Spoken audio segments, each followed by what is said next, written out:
Let's get the new year kicked off the right way by turning you into a lean, mean, sweet pickin' machine by practicing this dope arpeggio sequence.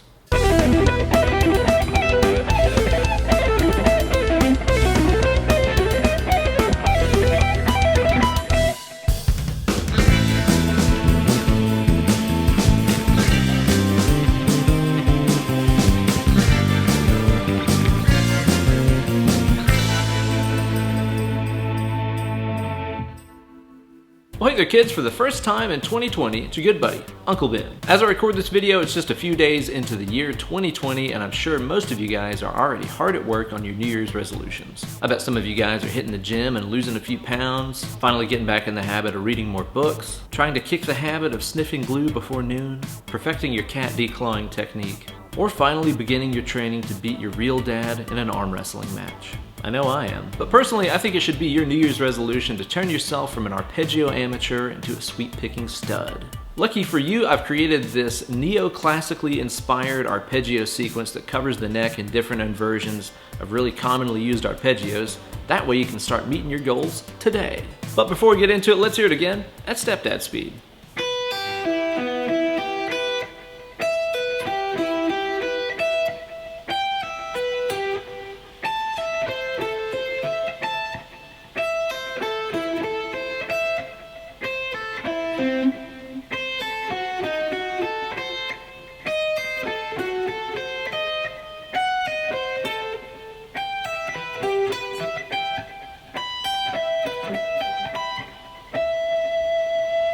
And as always, full tabs for this lesson are available over on my Instagram page at Ben Eller Guitars. Just search for hashtag Weekend Wankshop 260, find the tabs and start shredding today.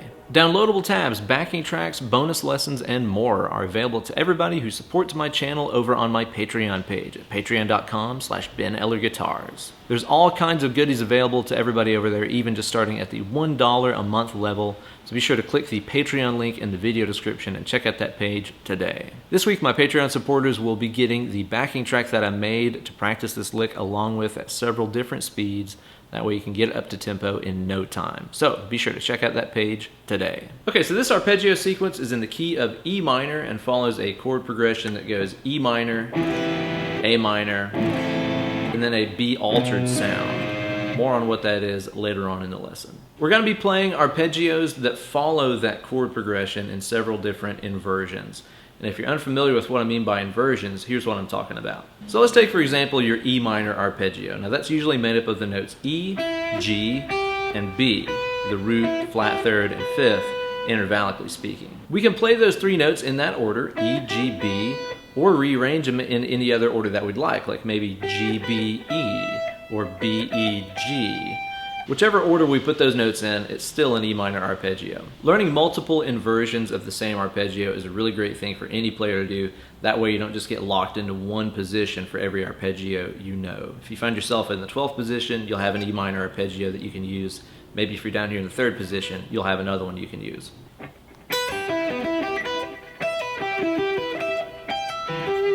That is our first sequence of E minor arpeggio shapes that we're going to use. Now the first one that we're going to start off with here is on the 7th fret of the high E string. That's your B note. You're going to pick that with an upstroke and pull off to the 3rd fret, the G note. Again, E minor is just E, G, B, any combination of those notes. So all the notes we're playing through this lick, all of them are either E's, G's, or B's. So starting off here with the B note, pulling off to the G note with an upstroke. Then using a continued upstroke, you're going to play the 5 here on the B string, that's your E note. And then what you're going to do is to play the 4th fret G, your B note, with a downstroke. This is really important to do this one as a down. So it's up, pull, up, down. After this, what you're going to do is continue that downstroke and play that E note on your 5th fret B string again.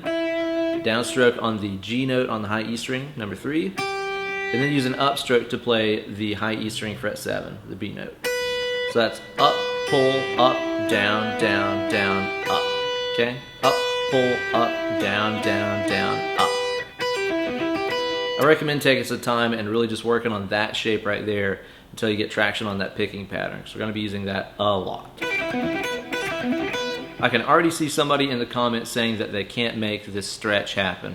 from the 7th to the 3rd frets. A lot of people will tell you to watch the positioning of your thumb on the back of the neck, but I find that's only halfway true. Your thumb can be in the right spot, on the lower portion or halfway point of the back of the neck, but if the palm of the hand is right up against the neck, like this right here, your fingertips are going to be way above the fretboard, which means in order to make them reach the 7th and 3rd frets, you're going to have to bend the living hell out of them. This is what makes people usually think that they don't have big enough hands to play the guitar. Everybody's fingers are big enough to play the guitar. It's just that most people put that, base of the palm right up against the neck, which makes their fingers too long, which means they have to cut them in half to even get them on the strings. That's why most people think their fingers aren't long enough. Be sure to bring everything low, not just the thumb, Be sure to have some space down here where the palm is not touching the neck. That way you can use the full length of your fingers to their maximum potential right there. Because again, if I'm doing that stretch with my palm down low, see I got a couple inches right here, this is no problem. But if I was doing the same thing with my palm up here against the neck, it becomes way harder. Okay, so there's our first position.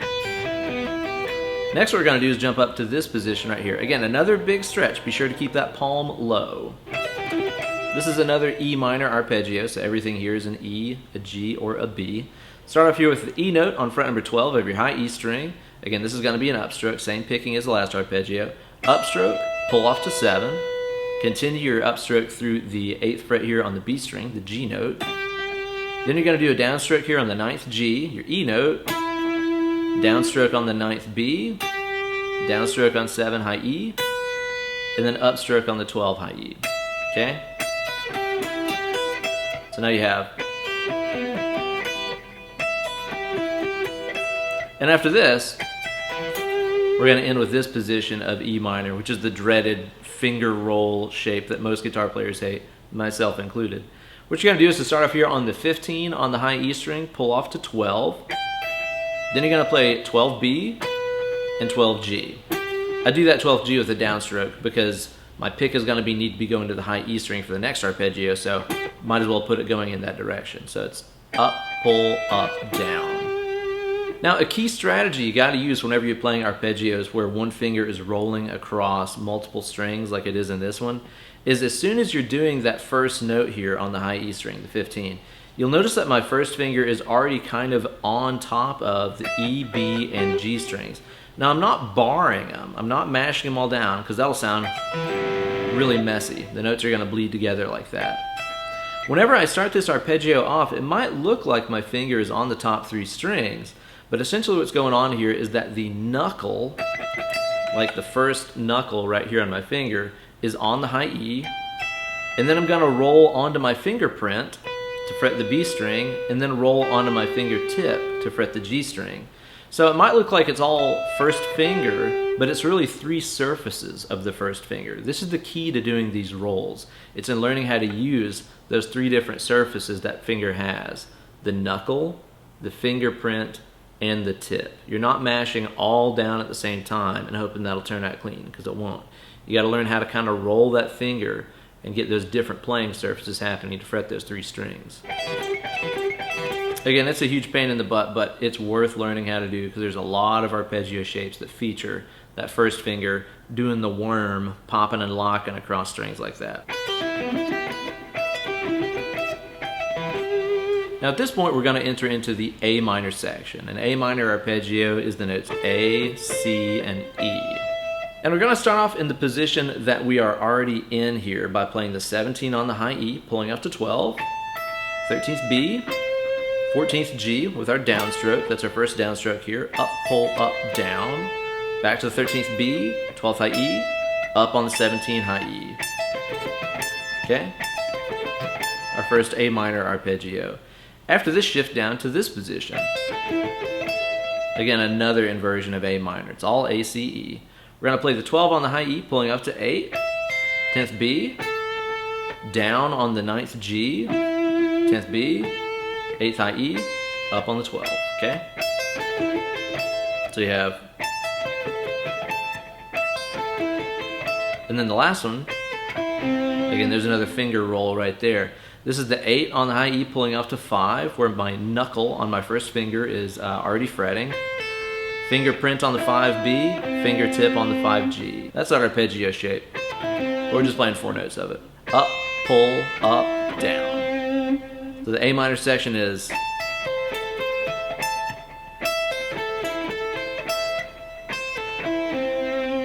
Let me tell you guys another tip that I utilize a lot of times whenever I'm playing those finger rolling arpeggios. If you're really closely looking at my right hand right there, you might have seen it. A lot of times whenever I'm going through and playing through arpeggios where my first finger is playing multiple strings, sometimes using my middle ring and even sometimes my little fingers of my picking hand, since they're not doing anything, I will sometimes use those to selectively touch those strings to make sure that they're not ringing out whenever I move from note to note. Watch my right hand really closely right here.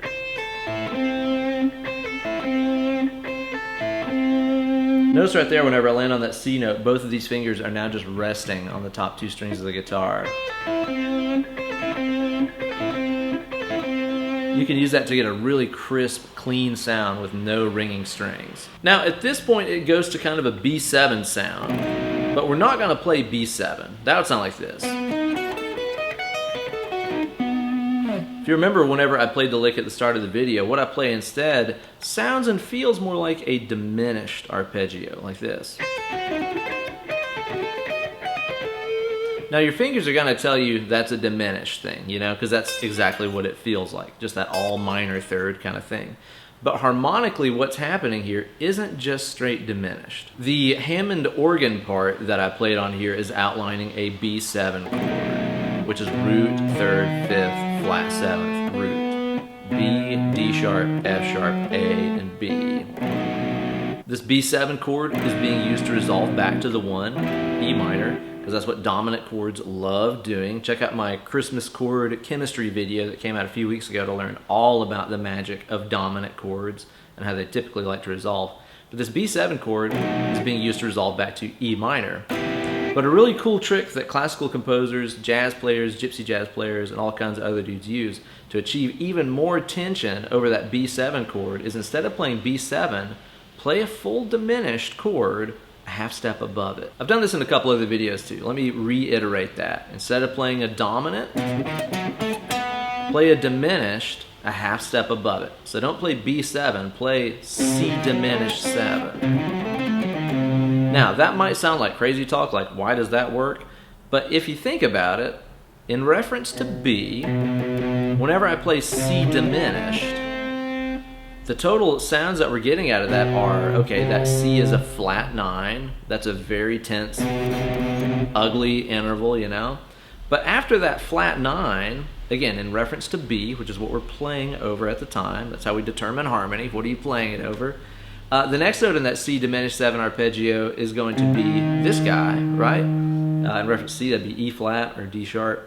To B, that's a third. That's a normal note. Next note in here, well, to B, that's a fifth. That's normal. To B, that's a flat 7. Again, that's what makes it a dominant chord.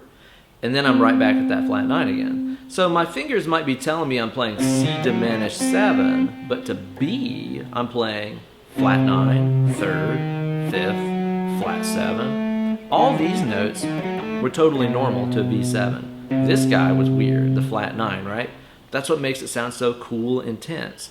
It yields the entire, you know, sum output of the sound of a B7 with a flat 9. Again, that high C note in there I'm putting in, which is a really tense sound that sounds even better when it resolves back to E minor. Again, that's a cool trick you can use in any genre of music. Anytime there's a dominant chord being played, play diminished 7, a half step above it.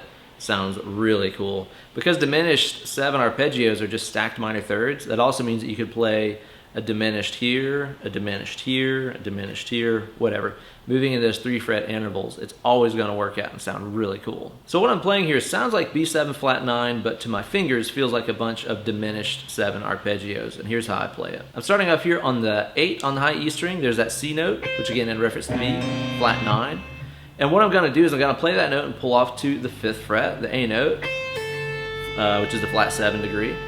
Going to grab this 7th fret on the B string, 8th fret on the G, back to 7B, back to 5E, upstroke on 8 high E. And again, same picking pattern we've been using. Up, pull, up, down, down, down, up. Up, pull, up, down, down, down, up, okay? Then what you're going to do is to play that exact same lick, but just move up 3 frets. Diminished 7 arpeggios are just stacked up minor thirds. In other words, 3 fret intervals. So that means if we can do it here, we can do it here, or here, or here, and it's all just inversions of the same notes over and over. So after you play, move up 3 frets here. So I'm on 11, 8, 10, and 11, and play that arpeggio. Then move up 3 frets again, so you're on 14, 11, and 13, and 14, string by string. That's going to leave you with this.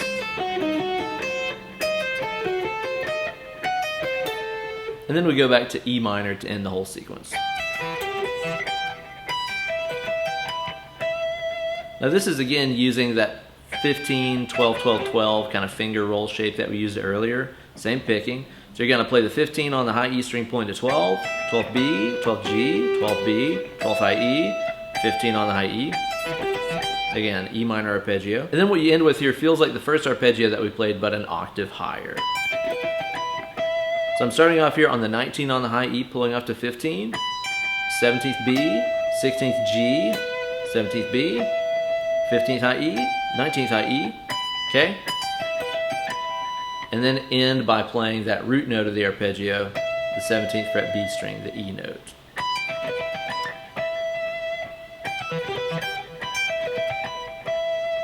So the entire thing all together is going to feel like E minor, E minor, E minor, A minor, A minor, A minor, B7 flat 9, same thing,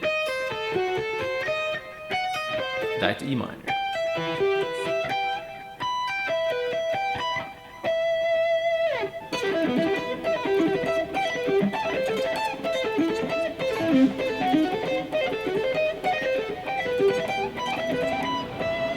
As you play through this, be sure to really value the articulation over the speed, especially when it comes to those ones that roll through on the first finger and stuff. Again, it's really tempting just to try to sweep through these things like a maniac and play them as fast as possible. But if you don't have the note separation and articulation, it's all going to be pretty worthless. So as you play through these, I want you to really focus on whenever you leave a string, like let's say I'm going here from the E string to the B string, there should be no bleed over. Like those notes should not ring into each other like that. As soon as this finger grips down on its note, this finger that was holding down the high E string should let its pressure off. Now I don't mean pull your finger away from the string like that, because that's going to create noise or like accidental pull-offs. You just have to learn to go from gripping to not gripping.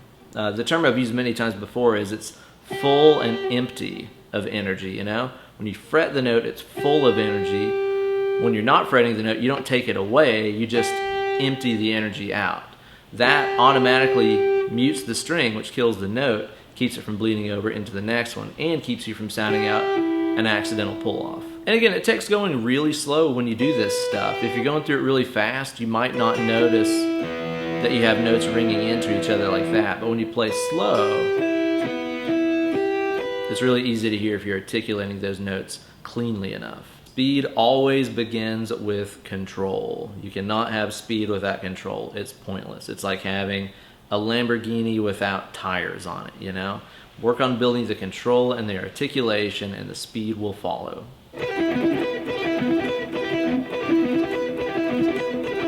Now you gotta apply a slightly different mentality when you're working on improving your right hand sweeping technique. See, whenever you practice this stuff slowly, the picking hand is naturally going to be making starting and stopping movements. Okay, so whenever you play this slow,